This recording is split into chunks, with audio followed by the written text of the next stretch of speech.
ہے۔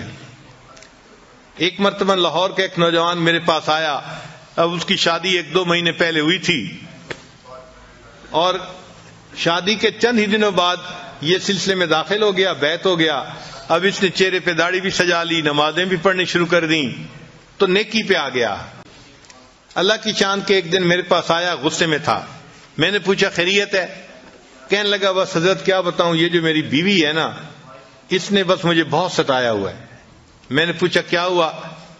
کہنے لگا کہ کہتا ہوں تو نماز نہیں پڑھتی، سر پہ دوپٹے کا خیال نہیں رکھتی، اور بالکل اس کو تو دین کا کوئی احساس ہی نہیں ہے۔ یہ تو اس نے تو میرا جو ہے نا جینا حرام کر دیا ہے۔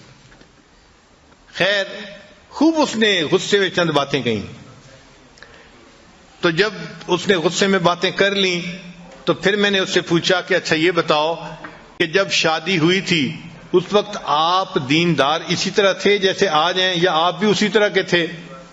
کہتے نہیں جی، اس وقت تو میں بھی نمازیں نہیں پڑھتا تھا۔ اصل میں شروع میں دونوں ایک ہی جیسے تھے اور آپس میں پسند کی شادی تھی یہ۔ تو میں نے کہا کہ بھائی آپ بھی اسی جیسے تھے اور آپ بھی نمازیں نہیں پڑھتے تھے، تو آپ نے ایسی ہی بیوی پسند کی، تو بیوی تو وہی ہے نا، کوئی بدلی تو نہیں ہے، مگر فرق یہ پڑا کہ آپ نے اس مجلس میں آنا شروع کیا اور آپ نے دین کی باتیں سنی تو آپ نے دین کو قبول کر لیا، اور اب آپ کی زندگی نیکی دین والی بن گئی ہے۔ کہنے لگے ہاں یہ بات تو ٹھیک ہے۔ میں نے کہا یہ بتائیں کہ آپ کی بیوی نے کتنی نصیحتوں کی محفل اٹینڈ کی ہے؟ کہنے لگے وہ تو نہیں آتی۔ میں نے کہا کوئی اور دینی محفل اٹینڈ کی ہو جہاں اس کو دین کی طرف کسی نے ترغیب دی ہو، بلایا ہو؟ کہنے لگا نہیں۔ میں نے کہا پھر وہ کیسے دوپٹہ کرے گی سر کے اوپر، اور کیسے وہ پردے کا خیال کرے گی، نمازیں پڑھے گی؟ اس کو تو سمجھانے والا کوئی ہے ہی نہیں۔ آپ کو تو سمجھانے والے مل گئے، اس کو تو نہیں نہ ملے۔ تو اب اس کو فیل ہوا کہ بھائی حضرت جی مجھے آہستہ آہستہ نا اس بات پہ لے آئیں گے کہ اچھا اس کو محفلوں میں لایا کرو، تو یہ تو کام لمبا ہو جائے گا نا۔ اور وہ تو جلدی حل چاہتا تھا کہ حضرت جی مجھے کہیں وہ نماز نہیں پڑھتی، تم جاؤ ذرا اس کو سیدھا کرو۔ خیر جب میں نے دیکھا کہ بھائی یہ خاموش تو ہو گیا ہے لیکن اس کے دل سے ابھی غصہ ختم نہیں ہوا، تو پھر میں نے اس سے بات کی۔ میں نے کہا دیکھیں آپ ہر سنت پہ اب عمل کرنے لگ گئے ہیں نا؟ کہنے لگا جی میری کوشش ہوتی ہے ہر بڑی اور ہر چھوٹی سنت کے اوپر عمل کروں، میری پوری زندگی سنت کے مطابق ہو جائے، اور آپ بھی یہی تلقین کرتے ہیں۔ میں نے کہا اچھا میں آج آپ کو ایک سنت بتاتا ہوں، آپ اس کے اوپر عمل کریں۔ کہنے لگا جی۔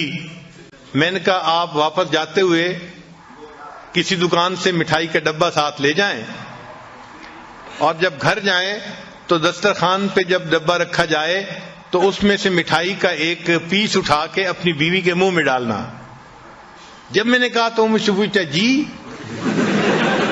میں نے کہا بھائی میں فارسی نہیں بول رہا، میں آپ کی زبان میں ہی آپ سے گفتگو کر رہا ہوں کہ آپ ایک مٹھائی کا ڈبہ لے کے جائیں اور بیوی کو ہدیہ دیں، اور جب دسترخوان پہ وہ ڈبہ رکھا جائے تو اس میں سے ایک پیس اٹھا کے تو اپنی بیوی کو مٹھائی کھلائیں۔ جب میں نے کلیئر لفظوں میں پھر کہا پھر اس کو بات سمجھ میں آئی۔ کہنے لگا جی بہت اچھا۔ خیر وہ بندہ چلا گیا۔ اللہ کی شان کے چند دنوں کے بعد وہ آیا اور اس کی آنکھوں سے آنسو تھمتے نہیں تھے۔ میں نے پوچھا کیا ہوا؟ کہنے لگا حضرت خوشی کے آنسو ہیں۔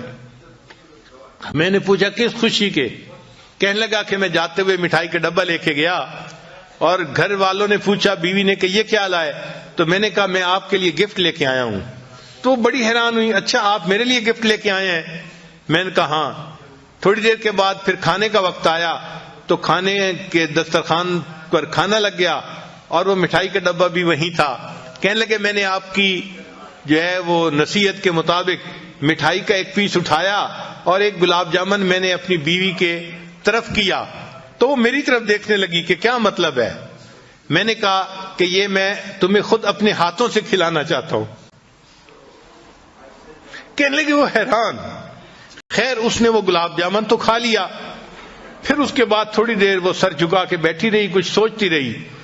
پھر مجھے کہنے لگی آپ نے آج ایسا کیوں کیا ہے؟ پہلے تو کبھی نہیں کیا۔ تو کہنے لگا کہ میں نے اسے کہا کہ حضرت نے مجھے بتایا کہ یہ نبی علیہ الصلوۃ والسلام کی سنت ہے، میں نے اس سنت کے اوپر عمل کیا ہے۔ کہنے لگا جب میں نے یہ بات بتائی میری بیوی کی آنکھوں میں سے آنسو ٹپک پڑے اور وہ کہنے لگی اچھا یہ نبی علیہ السلام کی سنت تھی؟ میں نے کہا ہاں۔ تو کہنے لگی اچھا کیا میں بھی اور سنتوں پہ عمل کر سکتی ہوں؟ تو میں نے کہا ہاں کر سکتی ہو۔ تو کہنے لگے وہیں بیٹھے ہوئے میری بیوی نے وعدہ کیا کہ میں آج کے بعد نمازیں بھی پڑھوں گی اور پردہ بھی کروں گی اور شریعت کے اوپر مکمل پابندی کر کے سنتوں والی زندگی میں بھی اختیار کروں گی۔ نبی علیہ الصلوۃ والسلام کی ایک سنت نے پورے گھر کے ماحول کو بدل کے رکھ دیا اور وہ بچی نیک بن گئی اور بعد میں وہ بچی عالمہ بھی بن گئی۔ تو گھر کے اندر نیکی کا ماحول رکھنا، نیکی کی تلقین کرتے رہنا، یہ خاوند کی ذمہ داری ہوتی ہے۔ ہمارے حضرت رحمت اللہ علیہ فرمایا کرتے تھے کہ جو خاوند اپنے گھر میں نیکی کے ماحول کا خیال نہیں کرتا، جو خاوند اپنے گھر میں نیکی کے ماحول کا خیال نہیں کرتا، اس گھر کے مردوں میں اور مردوں میں کوئی فرق نہیں ہوتا۔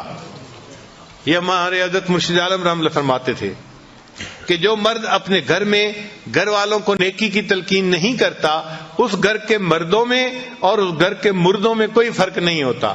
تو یہ خاوند کی ذمہ داری ہوتی ہے۔ ایکسکیوز نہ کریں کہ جی میری بات سنتا کوئی نہیں، مانتا کیوں نہیں۔ ہاں جب آپ رف ٹف موڈ میں، غصے کے موڈ میں بات کریں گے آپ کی بات کوئی نہیں سنے گا، لیکن جب آپ محبت اور پیار سے بات کریں گے تو ایسی ہر کوئی بات سنے گا کہ سب آپ کے جو ہیں وہ بات کو پورا کر کے دکھانے والے بن جائیں گے۔ بچے بھی آپ سے محبت کریں گے، بیوی بھی آپ سے محبت کرے گی۔ تو یہ صفت بھی خاوند